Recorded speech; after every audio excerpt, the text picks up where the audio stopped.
अम्बे अम्बिके अम्बालिके नमानयति कश्चन ससत्स्यश्वक सुभद्रिकां काम्पीलवासिनीम्। जिन्हें अम्बा, अंबिका और अम्बालिका जैसे विभिन्न नामों से पुकारा जाता है, जो सुभद्रिका और काम्पिल्यवासिनी जैसे नामों से जगत में विख्यात है, हम सब उस मां अम्बा के प्रत्येक रूप को प्रणाम कर उनका आवाहन करते हैं। तालुका दांता, जिला बनासकांठा, राज्य गुजरात। यहीं अंबिका वन में आरासुर की पहाड़ियों के दक्षिण पश्चिम में अरावली की पुरानी पहाड़ियों में गब्बर पर्वत पर विद्यमान है अंबाजी माता का ये मूल पवित्र स्थान, जो ब्रह्मांड की सर्वोच्च ब्रह्मांडीय शक्ति का उद्गम स्थल है। देवी पुराण में वर्णित मां शक्ति के 51 शक्तिपीठों में से एक इस प्राचीन मंदिर में करोड़ों श्रद्धालु मां अम्बा का आशीर्वाद लेने आते हैं। इन शक्तिपीठों के बनने के संदर्भ में अनेक पौराणिक कथाएं जनमानस में प्रचलित हैं। उन्हीं में से एक कथा है प्रजापति दक्ष और मां सती की। एक बार प्रजापति दक्ष ने संसार का पूर्ण रूप से संचालन करने हेतु एक सभा बुलाई। उस सभा में सभी देवी देवताओं के साथ ब्रह्मा, विष्णु और महेश भी उपस्थित थे। प्रजापति दक्ष के आगमन पर सभी उपस्थित देवताओं ने अपने स्थान पर खड़े होकर उनका आदर किया, परंतु भगवान शिव ने ऐसा नहीं किया। इस बात से क्रुद्ध होकर महाराज दक्ष ने कहा, शिव, मेरे आगमन पर सभी उपस्थित देवताओं ने अपने स्थान पर खड़े होकर मेरा अभिनंदन किया, लेकिन तुमने ऐसा न करके मेरा अपमान किया है। तुम जैसे मुंडधारी, गले में नाग को लपेटे, शरीर पर शमशान की भस्म लपेटे प्रेत को तो इस सभा में बुलाना ही नहीं चाहिए था। परंतु मेरे दामाद होने के कारण तुम्हें इस सभा में बैठने की अनुमति मिली। ये सब ज्ञात होते हुए भी तुम्हारा यह दुर्व्यवहार हमें स्वीकार नहीं है। हे प्रजापति, अगर आपको ऐसा लगता है कि मैंने खड़े ना होकर आपका अपमान किया है, तो मैं क्षमा प्रार्थी हूँ। आप मेरी अर्धांगिनी सती के पिता हैं। मैं भला आपका अनादर कैसे कर सकता हूँ? मेरे हृदय में आपके लिए सदैव आदर एवं प्रेम ही है। तुम अपने प्रपंचों से मेरी पुत्री सती को भ्रमित कर सकते हो शिव, परंतु मुझे नहीं। मैं अभी तुम्हें इस दुराचार का दंड दूंगा। जाओ, मैं तुम्हें श्राप देता हूं शिव कि इस संसार में अब जब भी कोई यज्ञ का आयोजन होगा, तुम सभी यज्ञों से बहिष्कृत रहोगे। तुम्हें किसी भी यज्ञ में पूजा नहीं जाएगा। प्रजापति दक्ष के इस श्राप से तो मानो जैसे पूरे संसार में पूजा पाठ करना ही निषेध हो गया था। शिव की आराधना किए बिना भला कोई यज्ञ कैसे आयोजित कर सकता है? तब नारद मुनि अपने भ्राता दक्ष को समझाने उनके पास पहुंचे और उनसे कहा, नारायण नारायण भ्राता दक्ष, क्रोध के वशीभूत आपने तो देवों के देव महादेव को ही श्राप दे दिया। ऐसा लगता है कि संसार में ना तो अब पूजा पाठ होंगे और ना ही यज्ञ होंगे, क्योंकि महादेव की आराधना किए बिना तो सब पूजन विधान अधूरे ही रहेंगे। यह केवल आपका भ्रम है भ्राता नारद, केवल भ्रम। आपको और समस्त संसार वासियों को अगर ये भ्रम है कि उस अघोरी शिव के बिना पूजा पाठ या यज्ञ नहीं हो सकते, तो मैं स्वयं ही एक यज्ञ का आयोजन कर सभी की शंकाओं पर पूर्ण विराम लगा दूंगा। नारायण नारायण नारायण नारायण। प्रजापति दक्ष ने कनखल में एक उत्तम यज्ञ का आयोजन किया। उस यज्ञ में सम्मिलित होने के लिए प्रजापति ने ब्रह्मा, विष्णु, इंद्र एवं सभी अन्य देवी देवताओं को आमंत्रित किया, परंतु अपनी बात सिद्ध करने हेतु उन्होंने भगवान शिव और सती को निमंत्रण नहीं भेजा। जब सती को ये ज्ञात हुआ तो वो स्वयं ही यज्ञ में सम्मिलित होने एवं अपने पिता से मिलने कनखल जा पहुंची। सती को देखकर प्रजापति दक्ष क्रोधित हुए और उन्होंने अपनी ही पुत्री का तिरस्कार करते हुए कहा, जब तुम्हें और तुम्हारे शिव को निमंत्रण ही नहीं दिया गया, तो तुम इस यज्ञ में क्या करने आई हो सती? यह उत्तम यज्ञ है, जाओ। यहाँ तुम्हारी या तुम्हारे शिव के लिए कोई स्थान नहीं है। पिताश्री, आप मेरे स्वामी शिव की निंदा बंद करें। आप ऐसा सोच भी कैसे सकते हैं कि बिना शिव की आराधना किए कोई यज्ञ सफल भी हो सकता है? अगर आप ऐसा सोचते हैं तो यह आपकी बहुत बड़ी भूल है पिताश्री, बहुत बड़ी भूल। भूल? कैसी भूल? इस यज्ञ में जिन देवताओं को उपस्थित होना चाहिए था, वे सभी यहाँ उपस्थित हैं। यहाँ संसार को भ्रमित करने वाले तुम्हारे अघोरी शिव की कोई आवश्यकता नहीं है। पिताश्री, मैं फिर कहती हूँ कि शिव निंदा बंद करें। मुझे लज्जा आती है ये कहने में कि मैं आपकी पुत्री हूँ। मैं अब इस देह में रहकर आपकी पुत्री बनना अस्वीकार करती हूँ। मैं अभी इस अग्निकुंड में कूदकर अपनी देह का त्याग करती हूँ।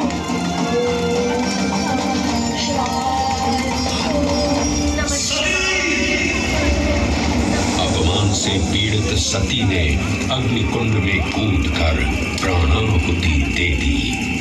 सती की मृत्यु का वृत्तांत जानकर क्रोधित शिव ने प्रलयंकारी तांडव प्रारंभ किया।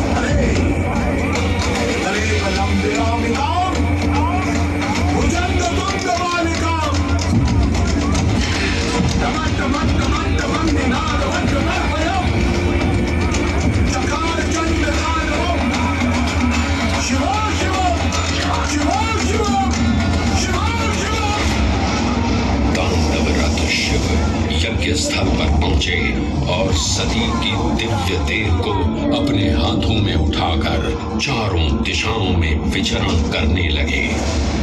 पृथ्वी समेत तीनों लोग व्याकुल हुए तो भगवान विष्णु ने अपने सुदर्शन चक्र से सती की दिव्य देह को 51 भागों में विच्छिन्न कर दिया।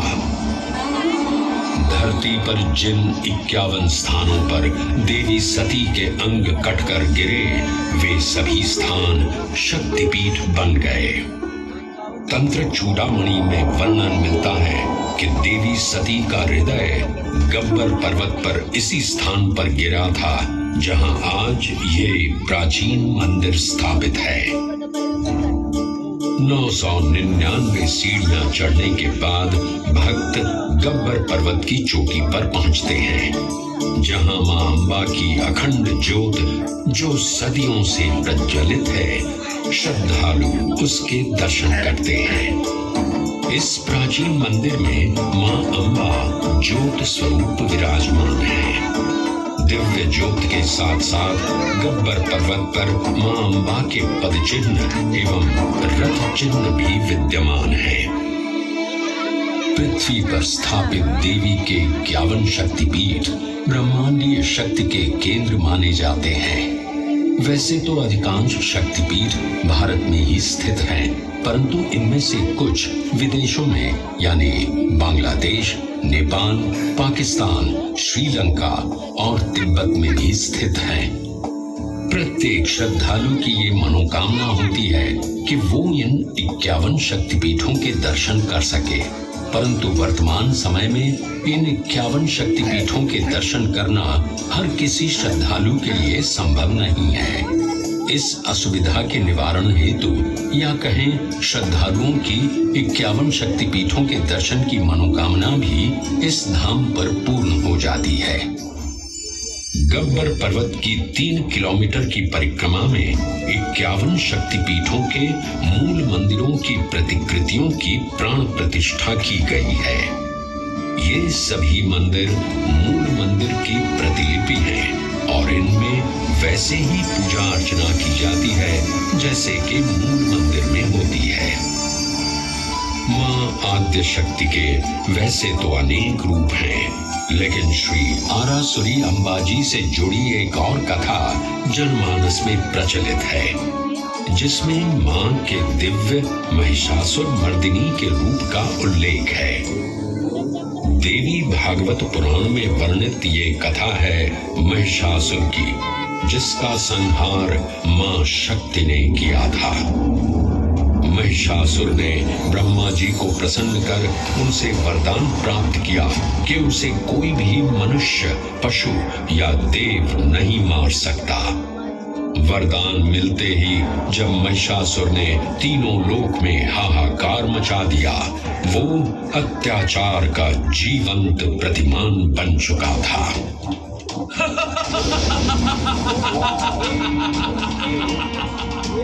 मेरी शक्तियों के समक्ष अब कोई भी देवता या मनुष्य मुझे परास्त नहीं कर सकता।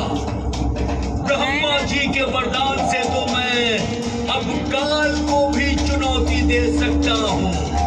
मैं अजय हूँ, मैं अमर हूँ, मैं महिषासुर हूँ, महिषासुर।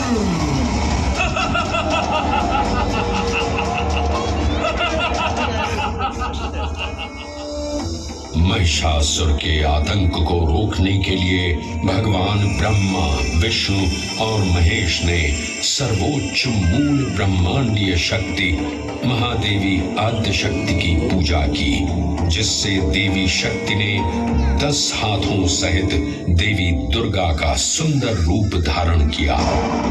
लगातार 9 दिन और रात तक चले इस युद्ध के अंतिम 10वें दिन मां दुर्गा ने अपने पवित्र खड्ग से महिषासुर का वध किया और महिषासुर मर्दिनी के नाम से जगत में विख्यात हुई।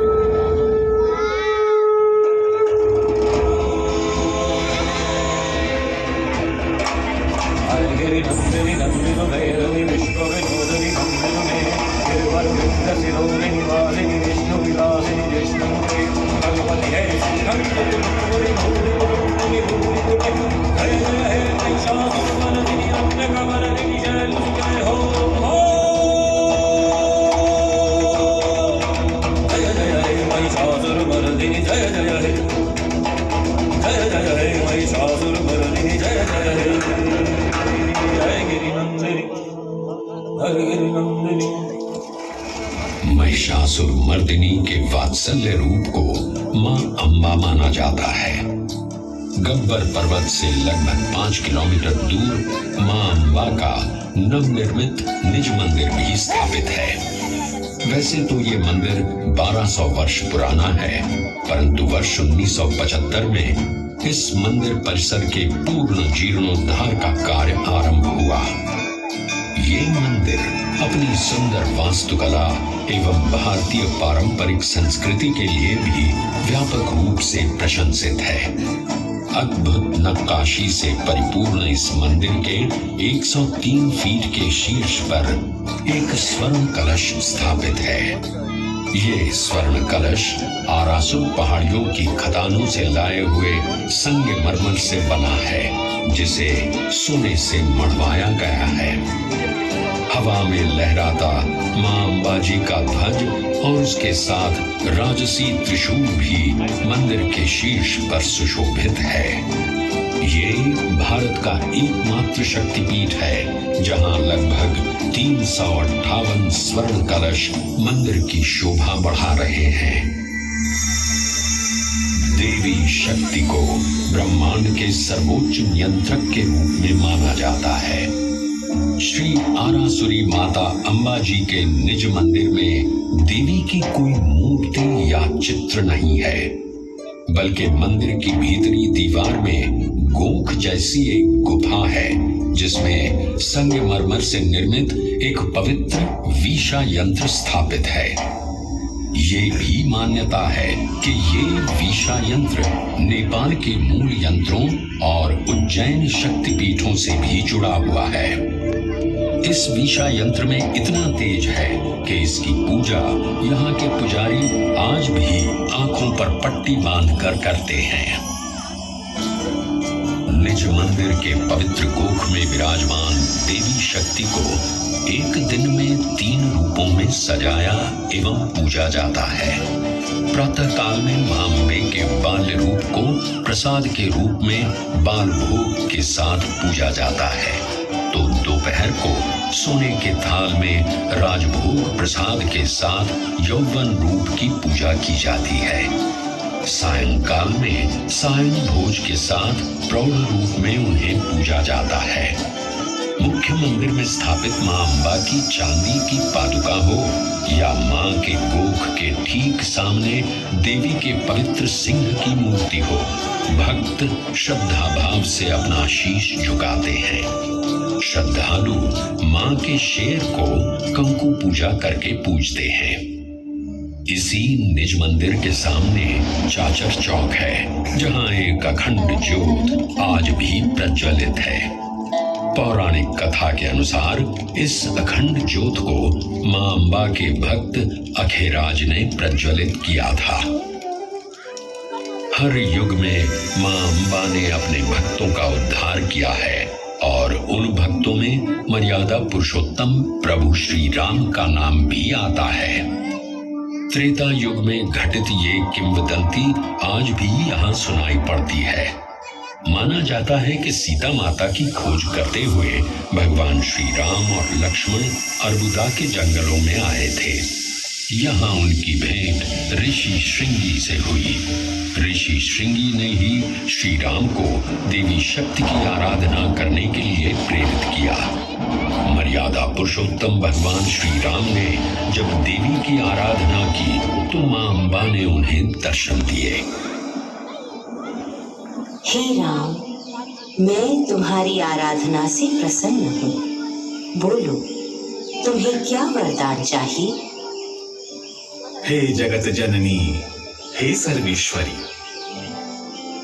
आपका दर्शन प्राप्त करना ही मेरे लिए सबसे बड़ा वरदान है। आप सर्वव्यापी हैं, सब जानती हैं। अगर आप मुझे कोई वरदान देना चाहती हैं, तो कुछ ऐसा वरदान दीजिए जिससे इस संसार का कल्याण हो सके। हे दशरथ नंदन, मुझे ज्ञात है कि आप इस भूलोक पर क्यों अवतरित हुए हैं। मैं आपको दिव्य अजय बाण प्रदान करती हूँ। यह बाण अचूक है। आप इससे जिस भी प्राणी पर प्रहार करेंगे, उसकी मृत्यु निश्चित है। मान्यता है कि इसी अजय बाण से श्री राम ने रावण का वध किया था। श्री आरासुरी माता अंबाजी मंदिर के ठीक पीछे समर्पित अजय माता मंदिर स्थित है। यहाँ से लगभग 8 किलोमीटर की दूरी पर कोटेश्वर महादेव का एक प्राचीन मंदिर विद्यमान है। आज भी ऐसा विश्वास है कि रामायण की रचयिता महर्षि वाल्मीकि का एक आश्रम इसी स्थान पर स्थापित था। ये पावन स्थान वैदिक कुंवारी नदी सरस्वती के उद्गम स्थल के रूप में भी जाना जाता है।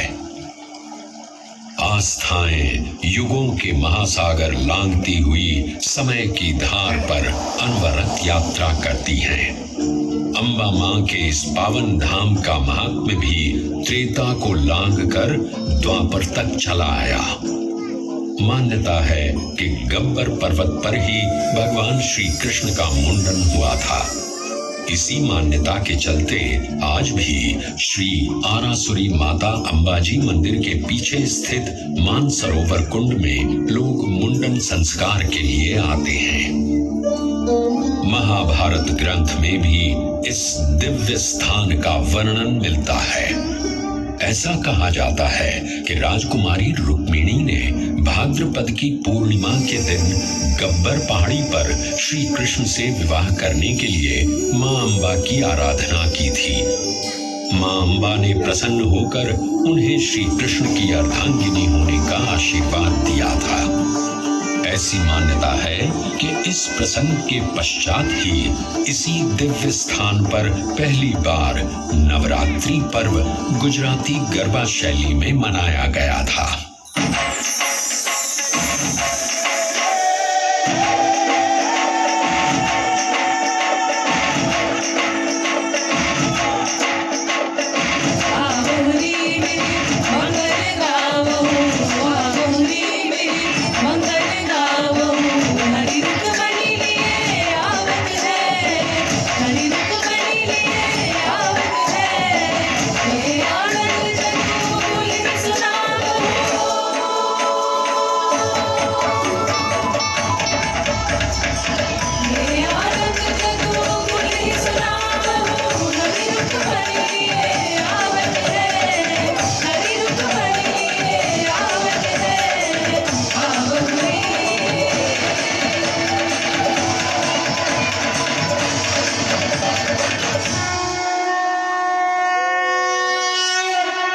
अंबाजी में भाद्रपद पूर्णिमा के शुभ अवसर पर बहुत बड़े मेले का आयोजन होता है। 7 दिन तक चलने वाले इस मेले के दौरान देश विदेश से आने वाले श्रद्धालुओं का आंकड़ा 25 से 30 लाख तक पहुंच जाता है।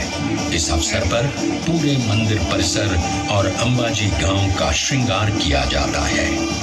इस मेले के अलावा यहाँ लाखों श्रद्धालु कार्तिक सूद, पौष सूद पूनम, चैत्र नवरात्रि, श्रावण वद अमावस्या, आश्विन सूद नवरात्रि जैसे पावन त्योहारों पर आयोजित मेलों में भी मां अंबा के दर्शन करने आते हैं। गुजरात पवित्र यात्रा धाम विकास बोर्ड, गुजरात सरकार एवं श्री आरासुरी अंबाजी माता देवस्थान ट्रस्ट हर वो सफल प्रयास कर रहा है जिससे इस देवस्थान की गरिमा उत्तरोत्तर बढ़ती जाए। इन प्रयासों को प्रोत्साहित करने हेतु उनका समर्थन और कोई नहीं बल्कि हमारे देश के माननीय प्रधानमंत्री श्री नरेंद्र मोदी जी तब से कर रहे हैं जब वो इस राज्य के मुख्यमंत्री थे। 51 शक्तिपीठों की प्रतिलिपि को इस देवस्थान पर स्थापित करना उन्हीं की सृजनात्मक सोच का परिणाम है, जिससे कि हर श्रद्धालु अपने देश में एक स्थान पर ही सभी 51 शक्तिपीठों के दर्शन कर सके। सन 2008 में 51 शक्तिपीठों के मूल मंदिर की प्रतिलिपियों के निर्माण कार्य हेतु उनके द्वारा यहाँ भूमि पूजन किया गया और 2014 में ये निर्माण कार्य पूर्ण भी कर लिया गया। गुजरात सरकार इस शक्ति तीर्थ और इसके आसपास के संपूर्ण विकास और नवीनीकरण के लिए समर्पित है। निष्ठा, समर्पण एवं हृदय में सेवा भाव लिए गुजरात सरकार सभी श्रद्धालुओं का श्री आरासुरी अंबाजी माता मंदिर के तीर्थ स्थान में सदैव स्वागत करता है। रिद्धि दे, सिद्धि दे, वंश में वृद्धि दे, हृदय में ज्ञान दे, चित्त में ध्यान दे, अभय वरदान दे। दुख को दूर कर, सुख भरपूर कर, आशा को संपूर्ण कर, सज्जन जो हित दे, कुटुंब में प्रीत दे, जग में जीत दे, माया दे, साया दे और निरोगी काया दे। मान सम्मान दे, सुख समृद्धि और ज्ञान दे, शांति दे, शक्ति दे, भक्ति भरपूर दे।